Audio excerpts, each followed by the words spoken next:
জুলাই বিপ্লবের ঘোষণাপত্র নিয়ে দলীয়ভাবে কোনো মতামত দেবে না বিএনপি। বিস্তারিত দেখুন অগ্রযাত্রা ডেস্ক রিপোর্টে। জুলাই বিপ্লবের ঘোষণাপত্র নিয়ে দলীয়ভাবে এবং শরিকদের সঙ্গে আলোচনা করতে পারেনি বিএনপি। দলটি মনে করছে এজন্য আরও সময়ের প্রয়োজন। এমন প্রেক্ষাপটে বিএনপির পক্ষ থেকে আজ বৃহস্পতিবার অন্তর্বর্তীকালীন সরকারের প্রধান উপদেষ্টা ডক্টর মোহাম্মদ ইউনূসের সঙ্গে দেখা করবেন স্থায়ী কমিটির সদস্য সালাউদ্দিন আহমেদ।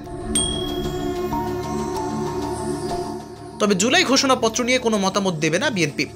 দলীয় সূত্র থেকে জানা গেছে, বিএনপির স্থায়ী কমিটির সদস্য সালাউদ্দিন আহমেদ জুলাই ঘোষণাপত্রের বিষয়ে মতামত দেওয়ার জন্য সময়ের অপর্যাপ্ততার কথা প্রধান উপদেষ্টাকে জানাবেন। জানতে চাইলে বিএনপির স্থায়ী কমিটির সদস্য ইকবাল হাসান মাহমুদ টুকু বলেন, আমাদের পক্ষ থেকে স্থায়ী কমিটির সদস্য সালাউদ্দিন আহমেদ প্রধান উপদেষ্টার সঙ্গে আজ দেখা করবেন। তবে বৈঠকে জুলাই ঘোষণাপত্র নিয়ে কোনো মতামত দেবেন না। এদিকে শরিক দলগুলোর নেতৃবৃন্দের সঙ্গে যোগাযোগ করলে তারাও ঘোষণাপত্র নিয়ে সময়ের অপর্যাপ্ততার কথা জানান।